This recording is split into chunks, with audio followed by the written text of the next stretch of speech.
Olá, queridos, graça e paz, tudo bem com vocês? Gente, é com muita alegria no meu coração que eu quero compartilhar essas verdades. E durante essa semana houve um grande ajuntamento, um grande movimento por parte da igreja aqui no nosso Brasil. A gente está orando e até mesmo algumas denominações, a gente está levantando um jejum. E alguns questionamentos foram levantados, subiu aos nossos corações, ao coração dos nossos irmãos, e eu quero trazer um pouco de esclarecimento acerca desse assunto, falar um pouco sobre o jejum à luz da palavra, à luz do Novo Testamento. Algo que é muito importante nós entendermos e olharmos as Escrituras é como uma revelação progressiva, né? Nós devemos analisar a Bíblia num contexto geral, a Bíblia num todo, e entender que Deus ele vai revelando a sua vontade, e as Escrituras vão se revelando para nós com o passar do tempo, à medida que o homem cresce, à medida que é estabelecido um novo tempo, um novo testamento, uma nova aliança, as coisas se tornam mais claras. Então a primeira coisa que eu quero falar para vocês é que o livro de Hebreus, capítulo 10, a partir do verso 1, diz assim: Ora, visto que a lei tem sombra dos bens vindouros, não a imagem real das coisas, nunca jamais pode tornar perfeitos ofertantes. Somente até aqui. Eu quero analisar com você e falar sobre essa grande importância que é a ótica da velha aliança, do Velho Testamento. Nós devemos sim considerar as escrituras do Velho Testamento, da lei, da velha aliança, mas entendermos que os escritos para a nova aliança estão no Novo Testamento. Nós, como igreja do Senhor hoje, devemos ter as cartas de Paulo, de Pedro, de Tiago, de João, para nós hoje como uma diretriz, como primícia.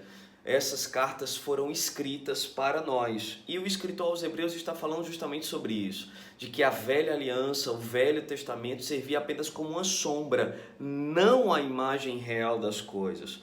Em João, no capítulo 1, versículo 17, diz assim: Porque a lei foi dada por intermédio de Moisés, a graça e a verdade vieram por meio de Jesus Cristo. Ninguém jamais viu a Deus. O Deus unigênito que está no seio do Pai é quem o revelou.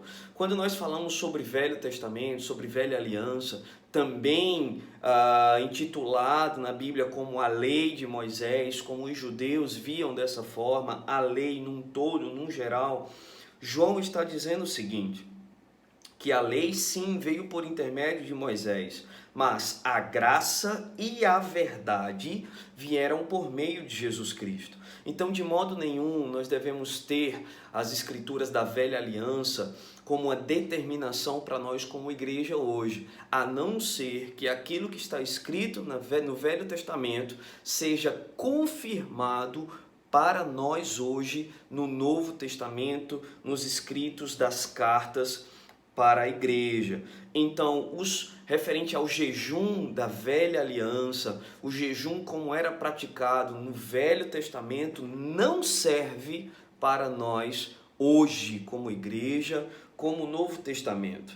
Algo que é muito importante também nós entendermos é que Hebreus capítulo 13, versículo 8 diz assim: Jesus Cristo é o mesmo ontem, hoje e eternamente. Então, queridos, de forma nenhuma o crente deve praticar o jejum na expectativa de estar mudando a ação de Deus. Por quê? Porque Deus ele é o mesmo. Deus ele não vai mudar por causa do nosso jejum, né? O livro de Tiago, capítulo 1, versículo 16, diz assim também: Não vos enganeis, meus amados irmãos, toda boa dádiva, todo dom perfeito são lá do alto, descendo do Pai das luzes, em quem não pode existir variação ou sombra de mudança. Nós devemos entender que Deus ele é o mesmo sempre, a sua vontade ela é perpétua, a sua vontade será sempre a mesma. Agora, trazendo para nós hoje como Novo Testamento, Jesus ele já vai falar algumas coisas.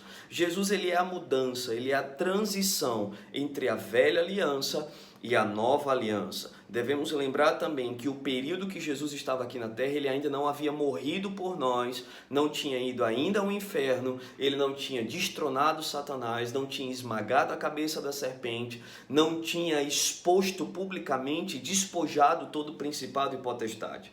Mas Jesus, nesse momento de transição, ele diz em Mateus 6,16: quando jejuardes, não vos mostreis contristados, como os hipócritas, porque desfiguram o rosto com o fim de parecer aos homens que jejuam. Em verdade vos digo que eles já receberam a recompensa.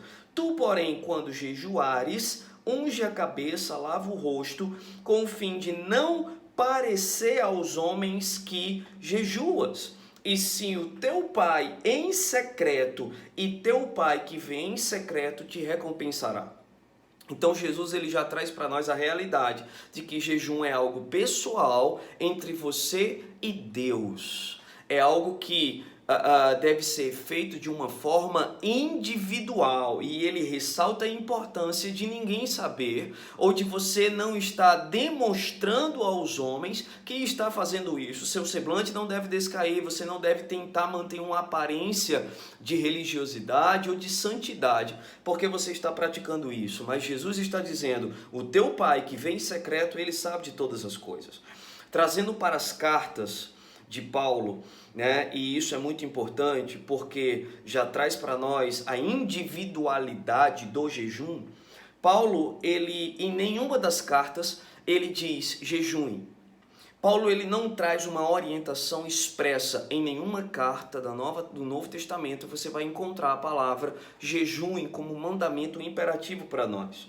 Mas Paulo ele comenta sobre isso em 2 Coríntios 6,4, dizendo: pelo contrário, em tudo recomendando-nos a nós mesmos como ministros de Deus. Ou seja, Paulo está dizendo, eu me recomendo para vocês.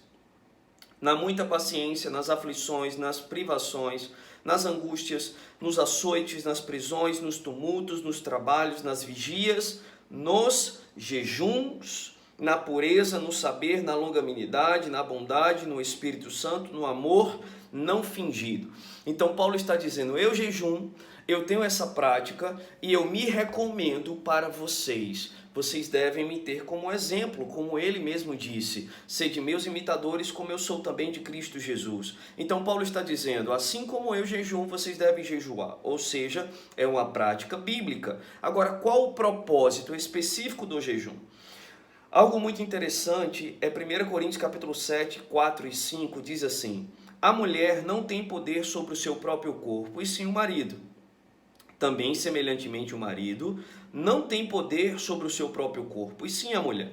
Não vos privais uns aos outros, salvo, talvez, por mútuo consentimento, por algum tempo para vos dedicardes à oração e novamente vos ajuntardes para que Satanás não vos tente por causa da incontinência.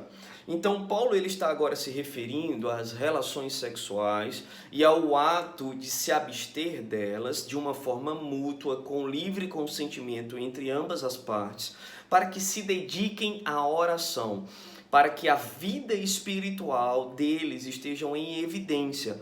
Paulo está dando um conselho e eu quero associar esse conselho ao jejum. Paulo ele está dizendo, olha, vocês devem guardar os corpos, ou vocês devem até mesmo estar mortificando o corpo de vocês por um tempo, para que a vida espiritual de vocês estejam em maior evidência. Paulo também fala em 1 Coríntios capítulo 9, versículo 25. Todo atleta em tudo se domina. Aqueles para alcançar uma coroa corruptível, nós, porém, a incorruptível. Assim corro também eu, não sem meta, assim luto, não como desferindo golpes no ar. Mas esmurro o meu corpo e o reduzo à escravidão, para que, tendo pregado a outros, não venha eu mesmo a ser desqualificado. Eu quero associar essas duas passagens ao jejum. É o mesmo princípio, é o mesmo fundamento. Para que serve o jejum? Para mortificar a minha carne e os meus desejos, para colocar em seu devido lugar os desejos carnais e para que a minha sensibilidade espiritual, para que a minha vida espiritual seja edificada, fortalecida, esteja em maior evidência. Paulo nos diz: andai no fruto do Espírito e jamais satisfareis as vontades ou concupiscências da vossa carne. Então o jejum deve ser secreto, o jejum deve ser algo individual e ele deve ser para mortificar a sua carne. Nós temos alguns exemplos também no livro de Atos sobre jejum.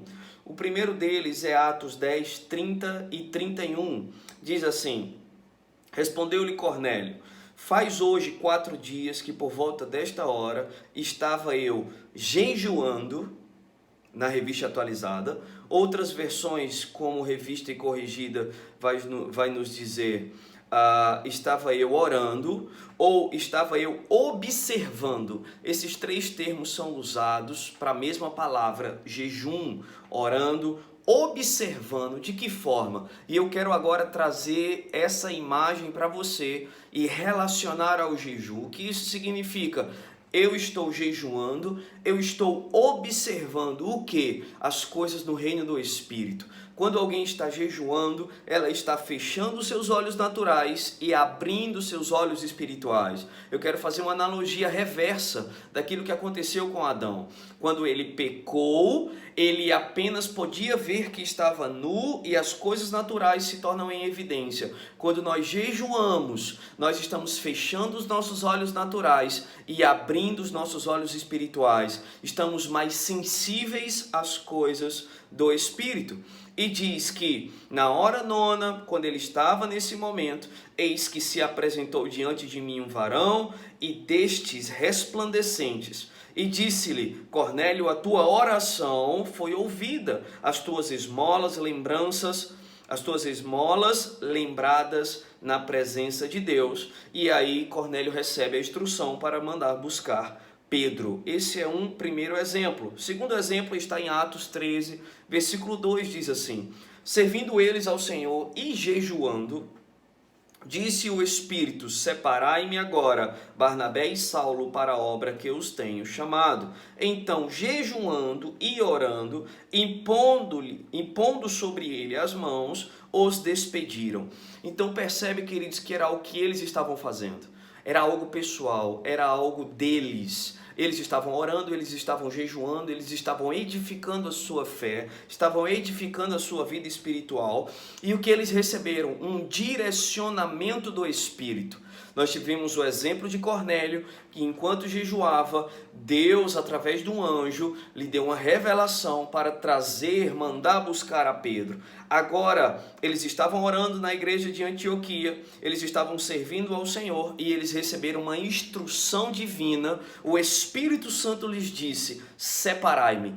Então, o jejum, ele tem também para nós essa finalidade de trazer um direcionamento do reino espiritual, né? Nós nos tornamos sensíveis espiritualmente para ouvir a voz do Senhor, a voz do Espírito que nos guia. Romanos capítulo 8,14 diz que os que são filhos de Deus são guiados pelo Espírito Santo de Deus. E qual é a maneira de receber um direcionamento do Espírito? Mortificando a carne. Se você está vivendo de uma forma carnal, você será guiado pelos seus desejos. Se você está vivendo de uma forma espiritual, você será guiado pelo Espírito. Como você edifica a sua vida espiritual? Através de jejum e através de oração.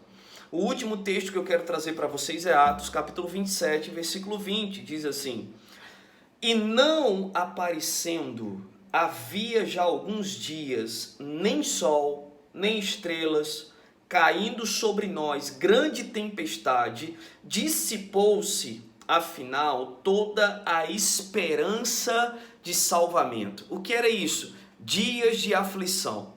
Paulo estava passando por dias de aflição, meu irmão. E nesses dias de aflição, diz: havendo todos estado muito tempo sem comer, Paulo, pondo-se em pé no meio deles, disse: senhores, na verdade, era preciso terem me atendido e não partir de Creta, para evitar este dano e perda. Mas já agora vos aconselho bom ânimo, porque nenhuma vida se perderá de entre vós, não somente mas somente o navio. Porque esta mesma noite um anjo de Deus, de quem eu sou e a quem sirvo, esteve comigo, dizendo: Paulo, não temas, é preciso que compareças perante César. E eis que Deus, por sua graça, te deu todos quantos navegam contigo. Amém, queridos irmãos? Eu quero usar esse texto para falar para vocês sobre um momento muito difícil no ministério de Paulo. E Paulo percebeu no reino do Espírito que coisas angustiantes estavam para acontecer, coisas difíceis estavam para acontecer, um período de muita perda, onde até mesmo vidas poderiam ser ceifadas, mas a Bíblia diz que através de Paulo, através das suas orações, através da sua vida espiritual, ele diz: olha, vocês deveriam ter me ouvido, vocês deveriam ter sido guiados por mim, por aquilo que eu estava falando. Paulo estava dizendo: a minha vida espiritual, ela serve como um guia para vocês. Assim é a vida daquele que tem uma vida espiritual sensível em Deus, é aquele que é guiado pelo Espírito. Ele recebe direções por parte do Senhor para que a nossa vida permaneça em paz, permaneça guardada. E para finalizar, queridos, algo muito interessante é que algumas pessoas dizem: pastor, mas nós devemos jejuar também para expulsar demônios. Queridos, quando Jesus falou sobre isso, e eu lembrei disso agora, o próprio Jesus não havia morrido. E eu preciso lembrar que Jesus, ele destrona o diabo. Em Mateus capítulo 8, versículo 18, ele diz: toda autoridade foi-me dada nos céus, na terra e debaixo da terra, referindo-se aos céus, referindo-se à terra e referindo-se ao diabo, aos seus demônios e a todo o poder das trevas. Então Jesus, ele recebeu a autoridade e entregou na mão da igreja. Então por isso hoje você não jejuma para expulsar demônios, você jejuma para manter a sua vida espiritual fortalecida, você jejua para manter a sua carne em sujeição, você jejuma para que você seja sensível à voz do Espírito e edifique a sua vida espiritual. Amém, queridos? Eu acredito que essa é a grande importância da igreja estar em jejum. Você não jejua para que Deus ele possa guardar a nossa nação, você não jejua para que Deus possa guardar o seu estado, você não jejua por alguém, você jejua por si mesmo, e porque você está bem, porque você está sensível, porque você tem uma vida espiritual ativa, porque você é um crente espiritual, um crente cheio do Espírito Santo, um crente cheio da palavra, um crente que serve ao Senhor, um crente que mantém a sua carne em sujeição. Aquilo que você falar, aquilo que você liberar através de um comando, será determinação. Você terá poder e autoridade para determinar coisas, como Jesus falou em Marcos capítulo 11, versículo 23, se alguém disser a este monte, ergue-te, lança-te no mar, e não duvidar no seu coração, mas crê que se fará aquilo que se diz, assim será com ele. Eu creio que isso é uma grande verdade para o crente que vive em santidade, um crente que vive sujeitando o seu corpo, um crente que vive em plena convicção da posição que realmente é em Cristo Jesus. Amém, irmãos? Eu creio que essa é a verdade sobre o jejum no Novo Testamento e espero ter compartilhado algo bom para você. Lembre-se, nós somos guiados pela nova aliança a qual nós fazemos parte. Para nós temos as cartas às igrejas como diretrizes, como primícias para nós, né? Para nós é algo que deve nos guiar, que deve ser a nossa base, o nosso chão, o nosso alicerce. Amém, queridos? Quero convidar você também a se inscrever no nosso canal, canal do YouTube da Igreja Verbo da Vida, São Mateus ES. Você estará nos ajudando bastante. Se você gostou desse vídeo também, curte e compartilha nas suas redes sociais. Você estará ajudando a propagar o Evangelho e para que mais pessoas também sejam abençoadas como cada um de nós. Amém? Seja abençoado na prática da palavra, querido.